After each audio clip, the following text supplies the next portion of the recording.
สางก็นะครับขึ้นมาด้วยเทว่าอาณาเขตในหัวเงาเหนือเมืองไทยกะฮือเนี่ยมันจะหนังหมดเลยเนี่ยตึกโซทองงอนะตึกโซทองงอเนี่ยเป็นเขาห้องว่าเป็นเฮือนจ้านของ30 จันครับเนาะอันนั้นในมันเป็น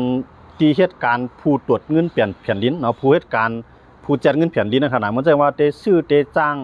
นะเตเหตุทางที่อื่นเนี่ยเตเลยผ่านภายโซทองงอเนี่ยภายตรวจสอบภายจัดซีการเงินของเมืองไทยนะว่าเดียวกับลุงบองจึงเบิกเงินมาใจเอาเงินมาใจดีกับใจดีแล้วชื่อเจียงหือเนี่ยติเลยผ่านเขาในหมดก็กล่าวว่าเมื่อนั้นเนี่ยโซตงอเนี่ยเฮียไทยตึกโซตงอในกลุ่นปังลงกว่าเปลี่ยนที่หนึ่งของกำผาครับว่าก็ไม่นะไกลก็ไกลแผ่นดินไว้น่ะสูงก็สูงเลยเปิ้ลในกำผาอันเป็นตีเหตุการณ์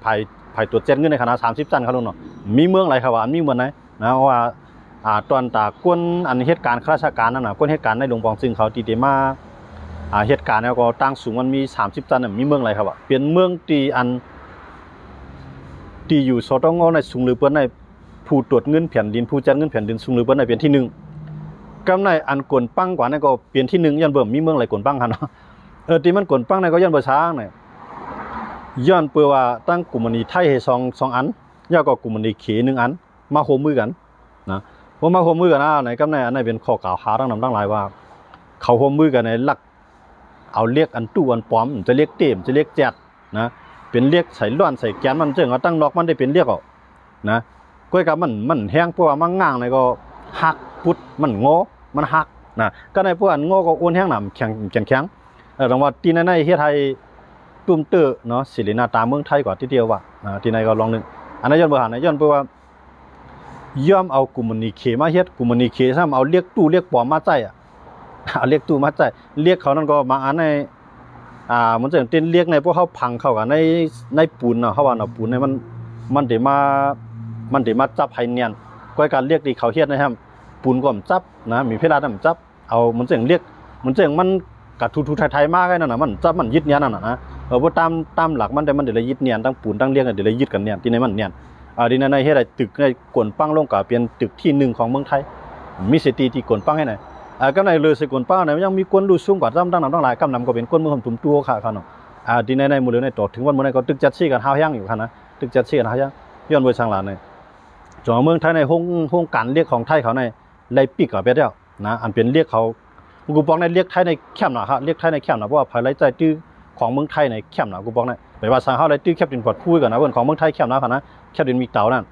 เพื่อนของเมืองขีไปว่าสางเขาเตี้ยเขาให้ขีดน้ำแก้ได้กันนะไปขีดเมืองขีดในแคมป์นะพายนะว่าขีดพูบในไว้ลุกขึ้นไว้นะกล้ามก็แห้ง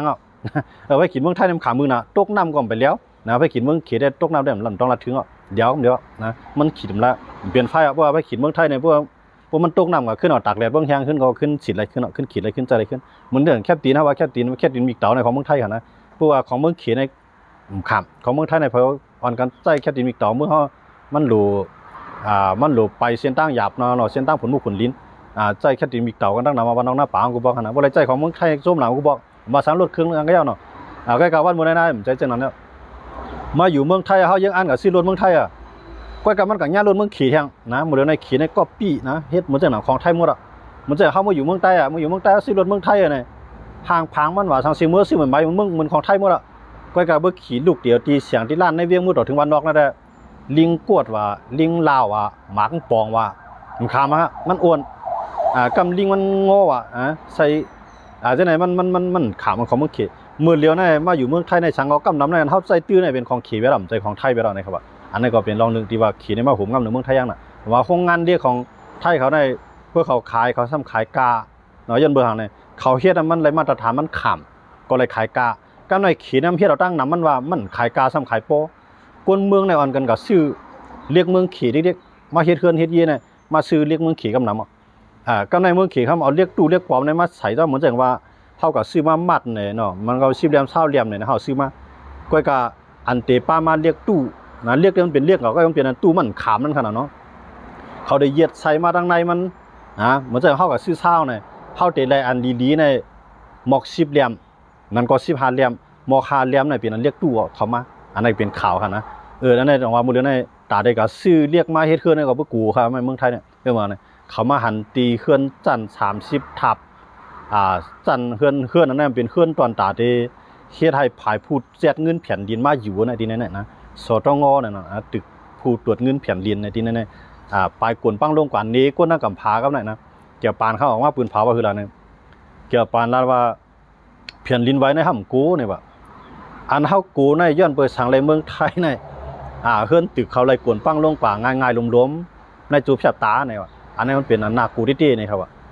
ผมพูดว่าเรียกอันกลุ่มมันนี้อันนั้นมันก็สร้างเวลาที่ผมพูดเรื่องในเขาตึกแจกเราทางตีนึงอันนั้นก็จะเป็นตั้งยะลาเนาะตั้ง3จังหวัดชายแดนภาคใต้ของเมืองไทยเขาเนาะตั้ง3 เจตอนตั้ง3 เจตอนตั้งจานนั่นขนาดเนาะ3 เจตอนเมืองไทยประจานที่นั่นก็มีทางตึกอันนั้นก็จะมีหมอก20 จันเขาอย่างนั้น20 จัน10 จันนะครับที่นั่นก็เป็นกลุ่มมันนี้เมืองเขตในกระเฮ็ดก็บริเวณเขาตึกจอมแจกด้วยครับกำไรที่ทางด่วนพระราม2นะทางด่วนพระราม2ที่นั่นก็เจ้าของกลุ่มมันนี้เปลี่ยนอันเดียวกันเปลี่ยนทางเมืองเขตอันนั้นก็กำตกใส่ก้นเมืองได้ๆนะกำว่าคานมันหลุดว่ากำว่าอันเพียงกันทั้งค้างตกว่าเนี่ยตกใส่ก้นเมืองไอ้ตายกับไรโก้ตายไรปอกนะที่นั่นก็นะตรงว่าบริเวณนั้นอันไรที่กลุ่มมันนี้ในกว่าเฮ็ดเนี่ยเปิ้นจอมเสียดจอมเชก็ในเมื่อตัวในเมืองเฮาขาเนี่ยกลุ่มมันนี้อันในเมื่อเฮ็ดเคลื่อนตึกเคลื่อนจันฮอดคอนโดอพาร์ตเมนต์ในเมืองห่มตุ่มตู้เขาในนำหรือเพื่อนในเขาเนี่ยด้วยกันนะกลุ่มมันนี้เขเนี่ยนะแต่ว่าแห้งในเมืองมาในอิงชันไว้เฮี้ยงได้เฮี้ยงอยู่เนาะก็แห้งในมันมีกลปังไรง่ายเคลื่อน2 จันนั่นก็กลปังเคลื่อนจันเดียวก็กลปังในยันประชังเนี่ยโครงสร้างมาตรฐานเหมือนจังว่าเรียกมันปูนมันลูกที่เมืองเขมามื้อเดือน10 กว่าตั้งนานเนี่ยไผมีเงินพัดซื้อคอนตัวครับเนี่ยนะพัดซื้อคอนตัวจังว่าคอนตัวมันน่ะที่สุดมันก็เปียดจันเนาะเปียดจันนะก็ในมื้อเดือนนั้นมีเพิ่มคล้ายๆคอนตัวขายไรนะมื้อเดือนนั้นขายมีใครอยู่คอนตัวครับเนี่ยนะจังว่าอิงชันแผ่นดินไว้เนี่ยฮู้มันได้มาหมดเลยเนาะมื้อเดือนนั้นอันเปิ้นเฮ็ดอันเปิ้นมีเงินให้สร้างคอนโดขายสร้างเฮือนขายอันเป็น24 5 ทาบนั่นแหละมื้อเดือนนั้นอันกันไล่ไม้ใจที่เดียวว่าหันว่าเรียกเขเนี่ยเขามาจิ้มต้อมนำหน้ากำในผู้รับเหมาเขาจังได๋ก็เขาหนูไล่มันจังว่าก็ซื้อโป้นำไล่ขายกานั่นคั่นเนาะเพราะว่าเขามันจังว่าเขามารับเหมาในเผอปันกาคันโป้หรือเผอก็นั่นติไล่เปลี่ยนผู้รับเหมากว่าที่ไหนๆก็ที่ตึกสตงของเมืองไทยนี่ก็ย้อนเบอร์เขาตั้งวางไว้ราคามันได้ราคากลางมันเนาะมันจังว่ามาประมูลกันนั่นขนาดเนาะมาเคียงกันว่าเผอได้ปันโป้อะไรหรือเผอตึกกันไหนผู้ไผปันโป้อะไรก็นั่นได้เลยเฮ็ดนะก็ในมือเขาตั้งไว้ได้ก็เขาตั้งไว้อยู่2 เฮง4 ปากล้านเนาะกำไรก็นะครับเสนอราคาเนาะเสนอราคากาคันมันเตียงอันที่ตกลงกันได้พร้อมเฮ็ดนั่นน่ะกลุ่มนี้เมืองเขเนี่ยเสนอกว่า2 เฮง1 ปากปลาย15 ล้านแก้วน่ะนะจากลูกที่เขาตั้งวางไว้2 เฮง4 ปากล้านนั้น2 เฮง4 ปากล้านนั้นลดลงมาเหลือ2 เฮงปลาย1 ปาก50 ล้าน2 เฮง1 ปาก10 ล้านนั้น50 ล้านนั้นเฮ็ดว่ามันเฮ็ดเอาก็กวนปังเอาครับกวนก็รู้ซุ่มกว่านะนับตั้งแต่นั้นมากำไรใน10 กว่าตั้งนานในไผก็ตีหัดใจกลุ่มมันนี่เขอันนั้นนะสมว่าเป็นหัวค่ะนะอันซึ่งว่าเฮ็ดเคลื่อนเตียกว่าสิเฮาทาเบอร์นี่มีแผลจางมันเอากับเนี่ยย่ามาตึกที่ในมันเฮ็ดในมันตานเลียเมืองไทยในมันจังเกี้ยงใหม่ในย่านนำน่ะนะเกี้ยงใหม่ในย่านนำน่ะอิงสันในก็ก็ว่าเฮือนนั่นเลียวไอ้ที่นะอันแตกงักที่ได้มีก็ก็มันตุ่มเติดออกโครงสร้างของมันก็ก็อันได้สำใจกวนปังลงมาฟูบในจุดแพทตามันจังเพิ่นวางหมักแตกระเบิดไว้ไตมันนะแต่ว่าที่ในขี่ก็ขายหน้าขายตาก็ลองนึงนะอันนั้นมันเกี่ยวข้องตรงว่าเมืองไทยไหนมันไหลอยู่มือเหลียวไหนมันของว่าอยู่ภายใต้อิทธิพลเนาะอิทธิพลของเมืองเขตว่าอยู่ภายใต้อาณาห่มเงาของเมืองเขยาวนะอาณาห่มเงาของเมืองเขยไปแล้วเมืองไทยแต่ว่าในเมืองไทยคนเมืองไทยเขากันไม่ใจได้ๆครับนะอย่ามานะพวกปล่อยกลุ่มนี้ขี่ขึ้นมาได้ๆอะไรก็เป็นของเขยนะอันเจ๋งว่าเรียกเนี่ยมันหลงใหญ่เขารู้เรียกไงตาเดชเทือนว่าปูนว่าตาเดชเทือนว่าเนี่ยปล่อยเอาของเขยมาเนี่ยมันขามเอากันนะอย่ามาพวกเป็นในเมืองเขยเขาได้เขาเฮ็ดดีเขยเขาในเขาเฮ็ดขามเอาอย่ามาเขยเขาในปักเบิ่งเขาแก้มน่ะเพราะว่าก็อะไรมันกดมันโกงมันเหรียญ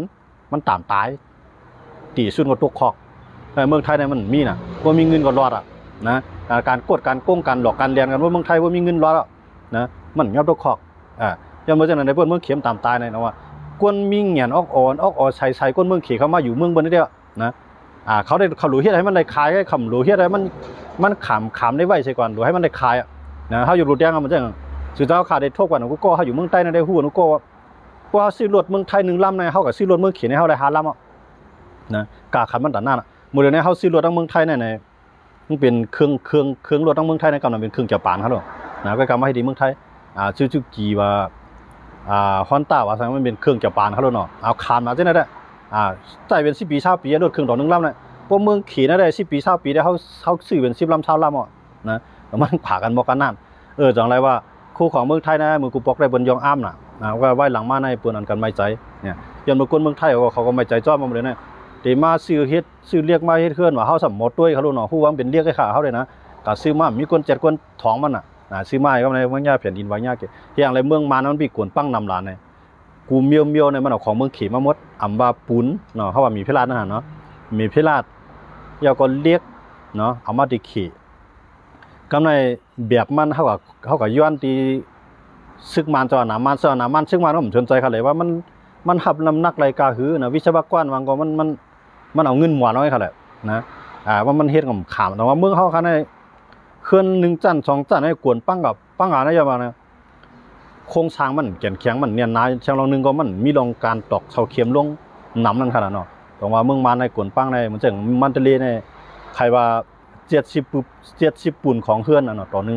เขาว่าในหัวปางใน70 ปูนในเดียวหรือก็หรือหมด30 ปูนเนี่ยแต่ว่าอันนี้เขาขาดเลยด้วยว่าเมืองเขียนอันผมงามมาในเนี่ยเพราะว่าเมืองหลายซ้ำเอาอาณาซึกยิบเมืองเอาเจ้าอาณาเป็นใหญ่ว่าไหนถึงมันก็ได้งบงี้กันในไรกินจ้ำกันกว่าเดี๋ยวสนใจก้นเมืองนะแต่ว่าเขาเพราะว่าจัดปานเขาอยู่ช่างกินเช่ากันนะมันจะเมื่อเขาในลองกินดังแย่ไม่กันน้ำมันก็ย่าน้ำมันตู้ก็มีข้าวสารก็ข้าวสารตู้ก็มีไข่ไก่ตู้ก็มีนะย่าเมืองอะไรไข่ไก่ตู้เฮ็ดหยาบอกกันได้เลยเขาต้องเฮ็ดมาขายเราเขียนเนี่ยย่าเมืองไข่ไก่ตู้นั่นหลูอาหารมัน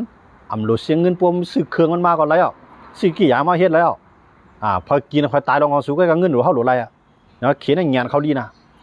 ก็กะว่าคู่ของนั้นผู้เป็นในเมืองเขาได้เขาเฮ็ดเลียเมืองขี่เขาเนี่ยปวดในเมืองเขาได้ยังไงพวกเขาแจดมาง่ายว่าก็ในมันกดมันโกงมันเฮ็ดอันป่วนปลอมมาเนี่ยมันง่ายตามตายเขาหรอกกะเบื้องของมันนี่มันแห้ง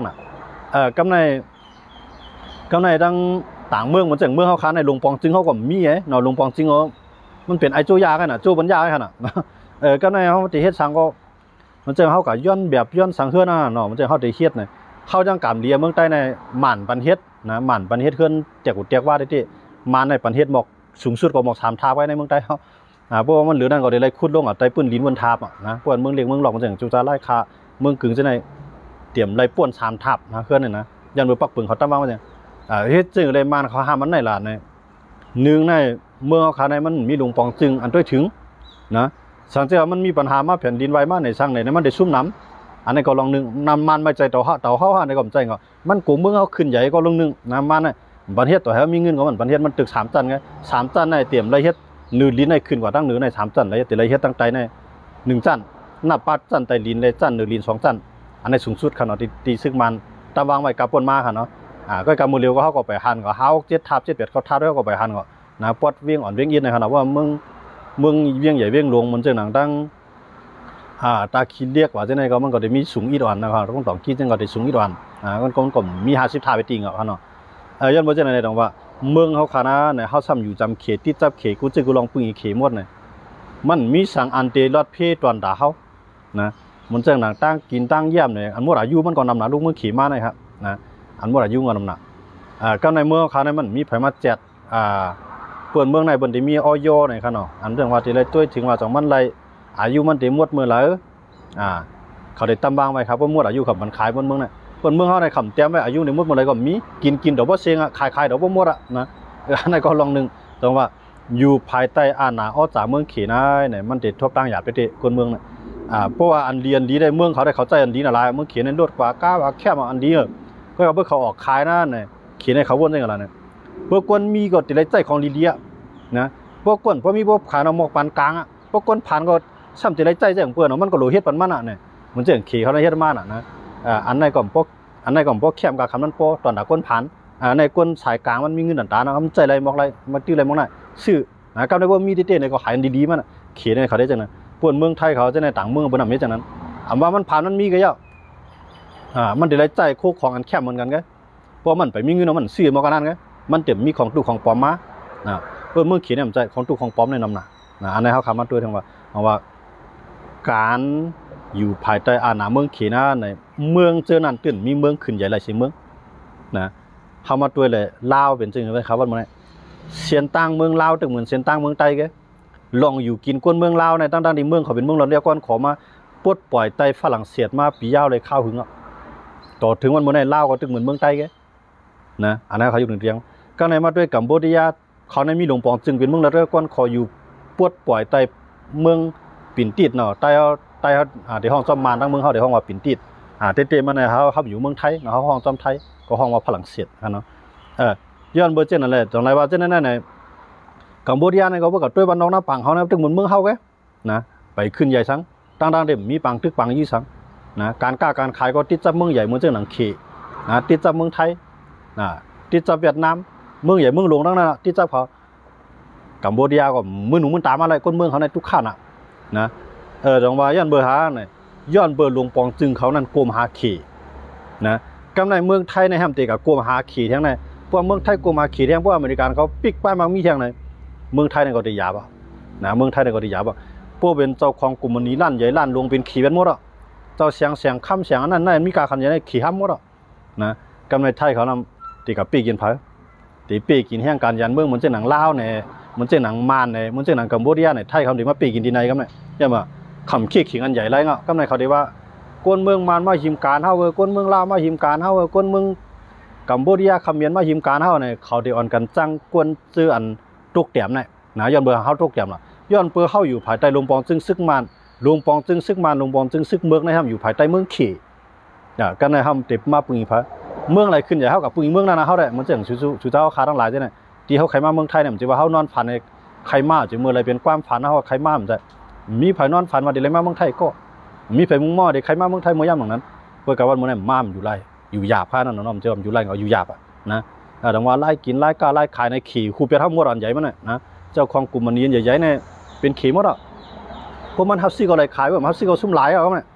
ตั้งแต่พวกกำลังเขาหลูผูกหลูซ้อมมาเดี๋ยวเรียนหามันกูมีอ่ะว่ามีอาจารย์เนี่ยว่ารถจากไทยเนี่ยว่าน้ำมันเนี่ยกูจะกูลองพวกมันขึ้นกาขันมันเนี่ยมันขึ้นห้อมหลูไรใจตื้อกาขันใหญ่แต่เนื้อก็เลยซื้อมันนะก็เนี่ยนะก็เนี่ยเผื่อเฮ็ดออกมาในตีนในมือแล้วมาเข้าตอนน้ำว่ามีมาพวกสู่ขายไรกาขันกานายก็ฮับซื้อไรพวกสุ่มกาพวกสุ่มขายไรตั้มตีก็ตั้มบางกาขันมันก็กำซื้อผอกเป็นหลอกเป็นไรกำลืนมาเขาตายครับเนี่ยนะตั้งป้ายบางมีเขาตายกับเขาวันเนาะกำในสองเขาย่อมตายครับย่อมตายครับเลยเขาก็ย่อมก็เลยปลายนะลงตื้นล่างซื้อเจอเขาขี่มาเนาะตั้งเจอเขาขี่เฮตั้งหมีอ้อจ๋ามันเฮกำในยาสีเยอะสียางมันแทงเฮนะก็ในมาเฮียดาวในเปลี่ยนเอากะขายมีการมีขันพวกเป็นเจ้าหน้าที่เขารวมเอาค่ะรวมเอาป้ายบางมีเขาตายนะลงตื้นล่างหัวปางขึ้นมาขายมีการมีขันสู้มาค่ะเนี่ยสู้มากำลังเดี๋ยวเลยคือปลายเนี่ยจังว่าอันนี้มีว่าให้เอาปลายเนี่ยปลายกับจู้ขี่ในปลายมาจู้ไทยเนี่ยมีช่องตั้งเขาก็อันเขากว่าได้กำนำได้ใต้เนี่ยนะกำไรใต้มาอยู่ในเมืองไทยไรเห็นไรสอนมีปิ่งยาน้ำกัดเราเนี่ยกำนำเนี่ยเขาได้เลือกว่าอยู่ไต้หวันเลือกก็อยู่เกาหลีใต้เลือกก็อยู่แกปานะใต้เขามันมีปิ่งยามาอยู่เมืองไทยมีลูกมีหลานมีใบไทยเนี่ยเขาย้อนใบเหตุการณ์เขากว่าไรเขาย้อนใบพาสปอร์ตวีซ่าเขากว่าไรเขาจะเนี่ยนะใต้เขาขาดมีเมืองอันมาอยู่เมืองเปื่อนในไรใบเมืองเปื่อนนะครับเนาะจังหวัดใต้เขาขาซ้ำอันอยู่ในเมืองใต้เกาหลีอยู่ในเมืองมานเกาหลีนะคนเมืองตุ้มตู้เขาทั้งเสียงใช่ไหมแต่ว่าพวกมาเมืองไทยก็เดี๋ยวนี้ไทยเขาเจือนเปิ้นกวนผ่านเปิ้นทำได้ปีกินกำในเจ้าหน้าที่ตำรวจเมืองไทยอันเป็นเปิ้นเจ้าปักเปลืองเมืองไทยเนี่ยก็ได้ปีกินเอาแท้ใช่ไหมอยู่จอมหอยจอมลอยก็ย่อมมันได้เข้าฮัดกวดฮัดแท้แจ๊ดเท่าที่เดียวกำในนะหนังหือกำในเบื่อกวดกับแจ๊ดจอมหอยจอมลอยเอาเขาก็อยู่จอมไฮจอมเถียงกันเนาะจอมสวนจอมเฮืองนั่นพวกเขาได้เข้ากลางในเจ้านะเข้าบ่นไปลูกนะก็เขายอบไรเขาเดียวมาตีห้องดื้อเศร้าเขาตีห้องดื้อตำรวจเขาห้องพักก็ในพวกเขามีเงินกับปราบก็ออกไรพวกมีเงินปราบก็ตกคอกัน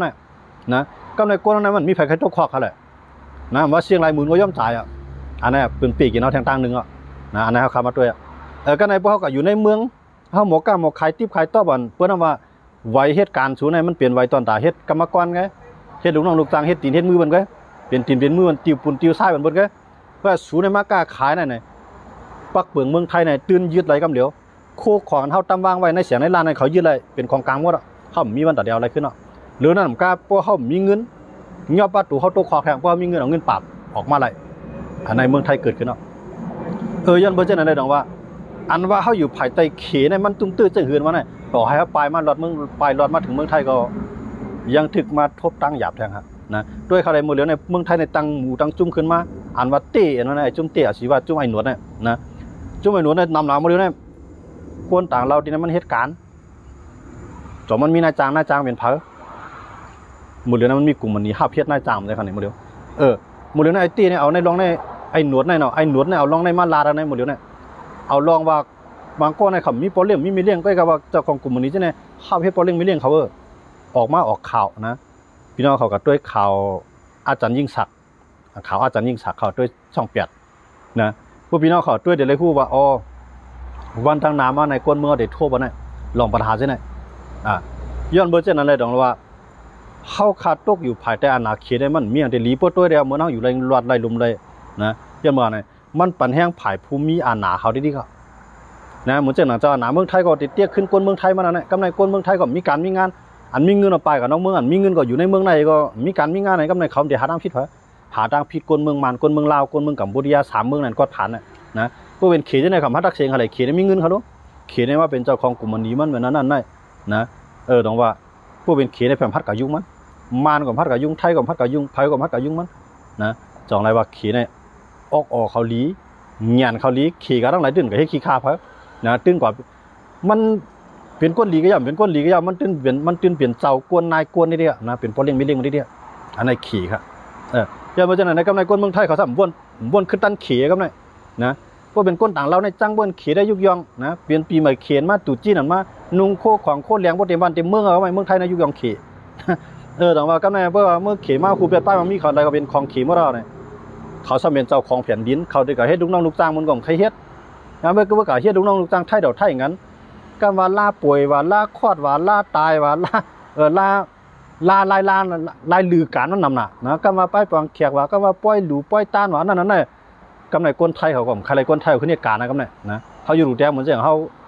ขาคำมาอยู่กำนำเนี่ยอันมีปอเลี้ยงไม่เลี้ยงก้นไทยเนี่ยมันเอาก้นไทยคือเนี่ยการผมใจเจ้าของกลุ่มนี้ใหญ่ๆเหมือนกันนะมันเช่นว่าก้นลุ่มลาสวนลุ่มลาเฮือนลุ่มลาไฮลุ่มลาหน้าเนี่ยขำเอาก้นไทยยันเป็นก้นไทยไม่ใช่ไรนะเอาก้นต่างเมืองต่างเครื่องมันเช่นเมือง3 เมืองเขาเนี่ยกัมพูชาลาวนะยาก็เมืองผมตุ่มตัวค่ะนะว่าเมืองมันได้ข่าวผมบอกใครวางของเขาปลาเมืองใต้เขาดูหน่อยเช่นไหนก็ไม่เขาได้กับฮัดว่าก้นมาก้นมีมฮัดว่าเขาได้ว่าพม่ามาหิมการเขาต่างดาวมาหิมการหิมงานเขานะกำไรก้นต่างเราเขาได้มาเนาะก้นแห่งกันยันเมืองเขาได้มาซื้อรถซื้อกามังโกก็มามีเงินเฮ็ดเย่กำไรอันเป็นก้นไทยเขาซ้ำขี้เฮตากำไรเขายันว่าเมืองผมใจเมืองสูมาอยู่เมืองเขาสูปลายดีไม้มหาธิกัดสูมาป่วนเป้เจ้าของเมืองนั่นเป้เจ้าของวานนั่นเป้เจ้าของเฮือนนั่นนะก็ในพวกหาการหางานน่ะพวกคนไทยจ้างคนไทยวัน500ตีมันน่ะเพื่อจ้างคนไทยได้ข้าวใหม่วัน200ก็เอามื้อเดียวนั้นหรือมีข้าวกินกันบางโก้น่ะก็ไม่บางโก้ก็เพื่อให้การดีให้การแคมขึ้นวันแท้วัน300เพื่อให้การแก้ก็อยู่กับแท้ไงซื้อโย่จัดจ้างคนก็ใน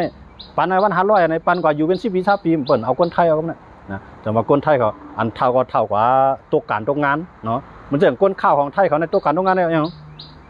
พวกก้นมีเขากับเฮ็ดโรงการโรงงานเนี่ยพวกต้องใครจ้างก้นหนูไหมเขาดูก้นข้าวอายุ50 60อายุ50ขึ้นเหนือกว่าเปิ่นใครจ้างเขาดู